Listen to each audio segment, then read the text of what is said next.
Welcome back to another episode of It's All Been Trekked Before. This is a special one. It's another recap episode with our favorite Barbara Barnett. This is Season 2, Part 3. They're recapping. Jimmy-Jerome, breaking it down. So give it a listen and see if you agree, disagree, maybe mash up perfectly, maybe not at all. Also, while you're at it, this weekend, this Saturday, 5:30, Mad Lab Theater, the It's All Been Done radio hour is back. Yes, get those tickets at madlab.net. Special treat this month. Me, Stephen Woozy, one of your co-hosts, will be on the show as a I'm going to be in the Universe Journey part. Hey, if you hate me, come see the show. If you love me, come see the show. If you're lukewarm, come see the show. madlab.net, 5:30. Get those tickets now. Also, while you're at it, hey, somebody else who's at Mad Lab all the time, Nikki Smith. Nikki Tells You How to Live Your Life. It's a YouTube series. So, you know what? She hasn't done an episode on this yet, but she would tell you to go see the IABD Radio Hour this Saturday at Mad Lab at 5:30. But she'll also help you with a lot of other things. Check it out on the IABD YouTube channel. Check out everything at IABDpresents.com. And now, listen to Barbara and Jimmy-Jerome break it down. Season 2, Part 3. It's All Been Trekked Before. So we're in the same time zone. Yeah, where are you right now? Pittsburgh. Okay, yeah, you're only like 4 hours away. I know, I'm just down the street. Yeah, our granddaughter was born on Tuesday. Congratulations. That's Thank exciting. you. So we're going to be here like all week. Mm-hmm. And go home on Sunday. Nice. So what were your overall impressions of the third quarter of the season? Well, you know, my favorite episode. The Trouble with Tribbles of the 6? Yeah. Well, how can it not be? That's one of everybody's favorite episodes of all time. If not the favorite, depending on if you're more of a comedy or more of a social commentary fan. You know, I am much more of a social commentary fan, and I think, as I've told you before, I like my science fiction dark and science fiction-y. Sure. Which was my big problem with Stargate. Until we got Stargate Universe, which was much more serious. Which is also my big problem with the Orville. It's just a little too light for you. Hey, I finally found an episode of the Orville that I like. Well, that's good. Episode 8. Which one's that? So that was the one that actually is very similar to an episode of The Black Mirror, where people are voted up and down. Sort of like the popularity thing. I thought that was really, really well done, and almost as well done as the Black Mirror episode. Yeah, I have seen that episode of Black Mirror, and that was excellent. Obviously, the Orville did a little bit different take on it, but... Yeah, but similar idea. Yeah, I get that. But yeah, so I tend to like my science fiction more serious. But Trouble with Tribbles just was so... amazing. It's an iconic episode. It's so charming. I like all of the characters and the twists in it. I am still always a little disappointed that Roger C. Carmel was not available to reprise his role as Harry Mudd in that episode, so they had to change the character, but I like Cyrano Jones just fine. Yeah, I liked Cyrano Jones. He was okay. He was very Mudd-like, but yeah, no, it was... Yes, I really, I think I told you this, that when that episode, and my mom was a huge fan as well, and we always watched it together. And after the episode aired, I said, I want a Tribble. And my mother actually wrote to NBC and asked them if we could get Tribbles. Very popular topic for letters that NBC received back in that day. Yeah, well, my mom's was one of them. And do you got one? No. No, they didn't send you one. No. Although my grandson has one, because his other grandparents are big Star Trek fans. Now, does he have an original, or does he have one of the ones they were marketing in the... Yeah. Yeah, every year when I go to Comic-Con in San Diego, there's Enterprise there's a whole I can't remember the name of the company, but it's basically Gene Roddenberry's company. Rod Roddenberry's company.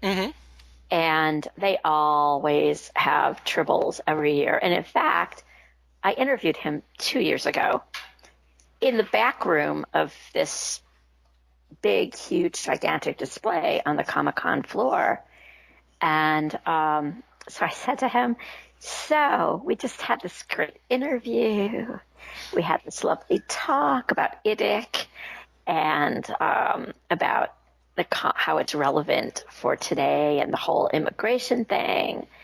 And so tell me, can I have a Tribble? And he says, well, they're $50. You could have one. Jeez. So they were something, I can't remember if they were 50 or 35. They were not cheap. Yeah, I was just pulled them up on Amazon out of curiosity, and most of them are $20 to $30. They do have some small ones that are cheaper, but yeah. No, these were all big. I don't know why they're so expensive. And they purred. I mean, yeah. I've got two. One still purrs a bit, the other one does not, but I just don't know why they're... No, they have not, thankfully. We don't feed them, so... No, you got to feed them quattro triticale. Yeah, no, we don't feed them anything. They don't get to eat. They do have it on Amazon, a Mirror Universe Tribble that has very frightening teeth that you can buy for $10.89, but I think I'll skip that one. Yeah, but yeah. It's got red fur. I assume it's blood-soaked. Oh, of course. Yeah. Of course. Yeah. It was great and a memorable episode. Yeah. It's just got fun lines, and it really uses the supporting characters well, which a lot of episodes don't. I mean, Scotty, I love Scotty's bar fight and then having to explain it to the captain later. Well, and then also, again, an iconic moment from the whole series was, what happened to them? Oh, we got rid of them. We cleaned it all up. Well, Spock, what did you do with them? Well, you see, it was actually Mr. Scott's idea. No. And, Scotty, what did you do with them? Well, it was really Mr. Spock's original idea. It's like, what did you do with the freaking Tribble? Well, we transported them. So we used the transporter, sir. You didn't put them out to open space. I'm remembering this from when I saw it the first time. You didn't put them into space. Oh, we would never harm a Tribble. Well, what did you do with them? We gave them to the Klingons. We put them where there be no Tribbles. Where there'd be no Tribble at all. Yes. Oh, no, it's a great exchange back and forth of passing the buck. Although that does open the moral quandary. Like, was that cruel to the Tribbles? Was that, a death sentence on them or on the Klingon? I mean, there's certainly a moral debate to be had about that, but it is fun if you don't think about it too heavily. You can't think about it too heavily. And I liked as my my next favorite episode. Again, I'm usually all about the serious stuff. Mm-hmm. But you know what? To be honest, my favorite two episodes of this part of it, the other one was a piece of the action. Another, of course. 1920s gangsters. It's just a lot of fun. Oh, but that game, I mean, that... when Kirk makes up the rules? Yeah. Yes. Except on Tuesday. Yeah. And I used that. I mean, I was a little kid when this was on. And I always remembered that. And we would all play, whether we were in high school or college or whatever, years later. It was like we'd be playing whatever game we were playing. It's like, but we have to use this is the rules, except on Tuesday when it's this. And it was like always a callback to that episode of, and any episode that can have that kind of enduring imprint has to be pretty awesome. That's one of the episodes, I don't necessarily consider it a good episode, but I consider it a fun, beloved episode. Yeah. Yeah. I agree with you. It's the second best of this batch, but after Tribbles, and that's where we ranked it as well. But it's considerably down from Tribbles because it doesn't quite make a ton of sense. There's definitely plot holes and things, but it is just fun watching. I mean, you can tell the actors are really enjoying themselves running around with the Tommy guns and the suits, and some really fun dialogue between them. Right. So I mean, I thought it was a really fun, those two of all the episodes in this batch, are the most memorable episodes. Absolutely. Just for the great dialogue. I mean, really good dialogue. I'm also a dialogue hound. I love good dialogue. Mm-hmm. Always. Yeah, and those both have some highly quotable lines. Yep. And I'm trying to, as we're looking at the other ones, I definitely think that those two. Okay, but then we have to go beyond that, of course. I will say, so Tribbles is like third from the top for us of season 2. Okay. Just Journey to Babel and Mirror Mirror ahead of it, which, those are great, great episodes. But then Piece of the Action's about halfway down, and one of these other 4 is ranked right below A Piece of the Action for us, like side by side when we look at the season as a whole. Oh, let's see if should I guess? You should. I don't know if you'll guess it right, but because we don't always agree. A Piece of the Action was better, but this one was ranked just below it when the rankings shook out for the season. Oh. Huh. Maybe this one. No, maybe not. I was thinking Wolf in the Fold. No. No. No. Nope. Although Wolf in the Fold's not the worst one from this batch, but no, that's not the one that we've got right underneath A Piece of the Action. No. So many of the episodes are repetitious from the year, other episodes. Oh, yeah. In this section. Yes, absolutely. So, it's like, okay, did they do it better this time, or did they do it worse this time? The Immunity Syndrome? No, I didn't think so. No, Immunity Syndrome was really bad. Yeah, it was. That was really disgusting. We'll get to that in a minute. Let's stay on the pretty good ones first. Oh. No, I didn't. There's only 2 left to choose from. I would say Gamers of Triskelion. No. A Private Little War. We liked the stuff with the Klingons, and it's got the Mogatu, which is an iconic beast, even if it's not a huge part of the episode. Okay. I'll go with that. There was an interesting story about the primitive people and the balance of power, and yeah. And also the chance to brings up the Prime Directive issue. Yeah, it does. So I think that's really. I always like the episodes where the moral dilemma of whether or not to intervene comes up. Yeah. And and I think also at the time there were definitely references to the Vietnam War. There were. And how much to help the South Vietnamese and all that.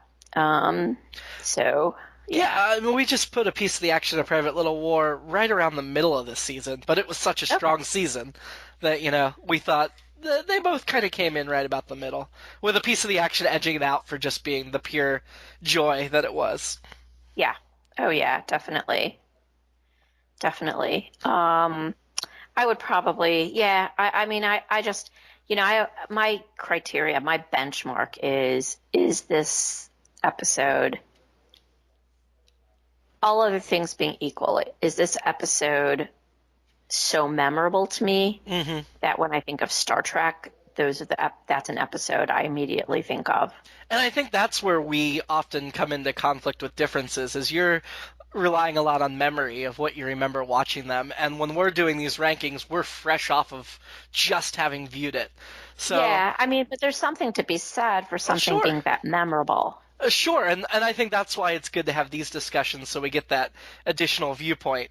I know Stephen Woosley and I, who have both seen pretty much all of these episodes, certainly everything from the first 2 seasons. I've got some in season 3 I haven't seen, but we, have our memory of it, and then when we watch it, it's fun to see if it holds up to the memory or if it doesn't. And sometimes it's better than we remember, and sometimes it's way worse than we remember.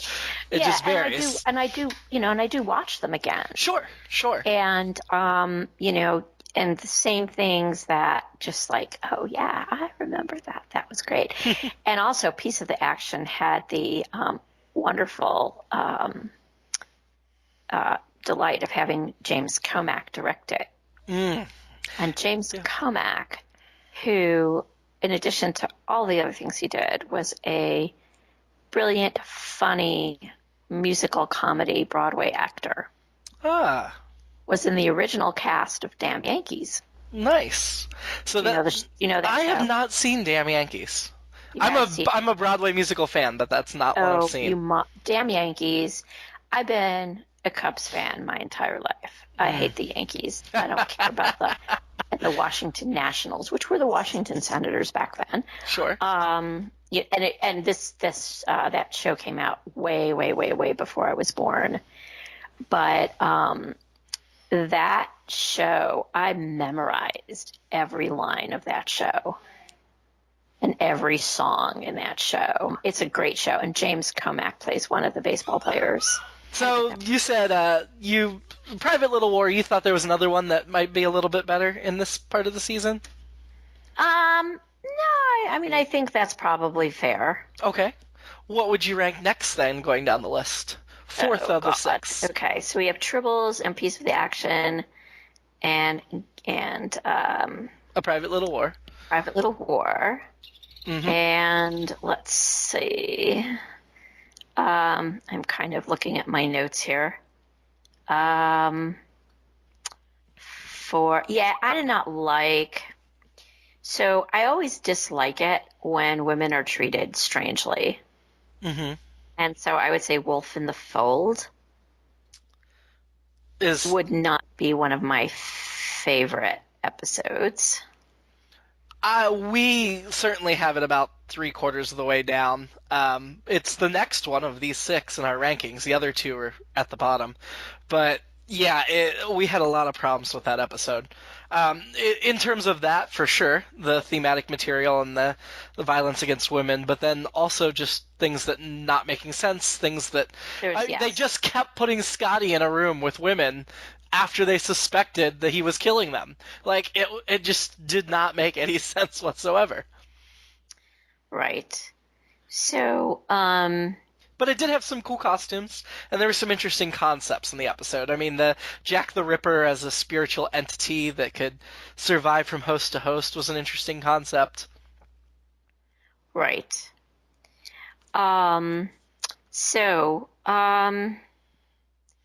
The episode The Gamesters of Triskelion. Yup.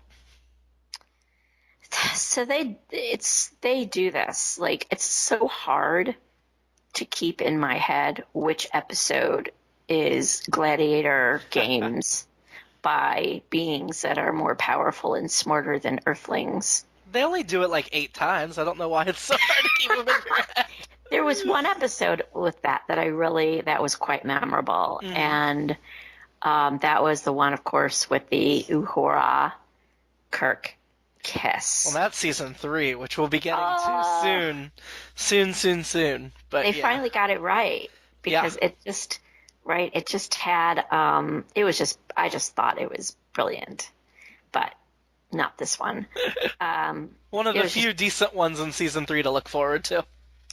There are a few. There are. And then we have the immunity syndrome. Mm-hmm.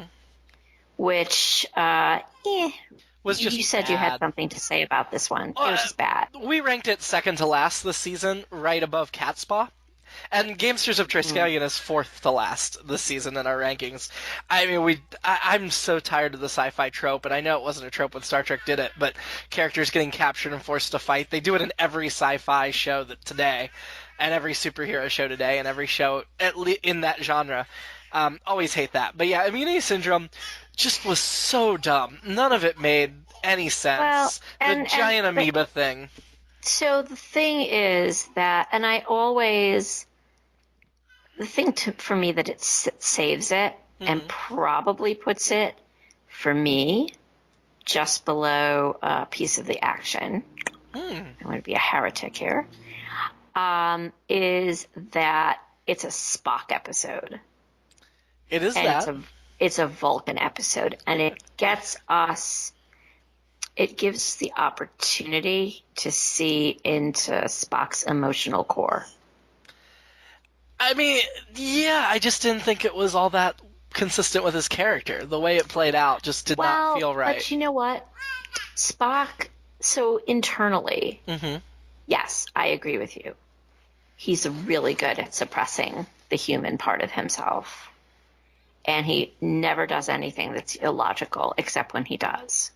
That human side of him, that core feeling, is what made him disdained on his home planet. Right? Yeah. And the fact that he reacts emotionally and is willing to sacrifice himself, kind of the one for the many, is something that is incredibly consistent with Spock's character. Oh, yeah, no, not that part of it. Just the science, when they try to explain it and work it out, I didn't feel... Yeah. You know what, as my daughter says, she says, and she's a chemist, she's a PhD in chemistry, and she says, I said, so what do you think of the science in my novel? Because it's all about the chemistry. And she says, I never really pay much attention to science in science fiction because she says, it would take away my enjoyment. And so I never really pay much mind. So, I get that a little bit, but Star Trek's one of those shows that generally gets it right a lot more often than not. For sure. You know? But it's never really... When you've got those... That's okay. When you've got the show that can meet the high standard, I have a harder time looking past when they fail to meet the high standard. Yeah, and I guess looking at it from the perspective of when I first watched the show when I was little, that stuff didn't matter to me that much.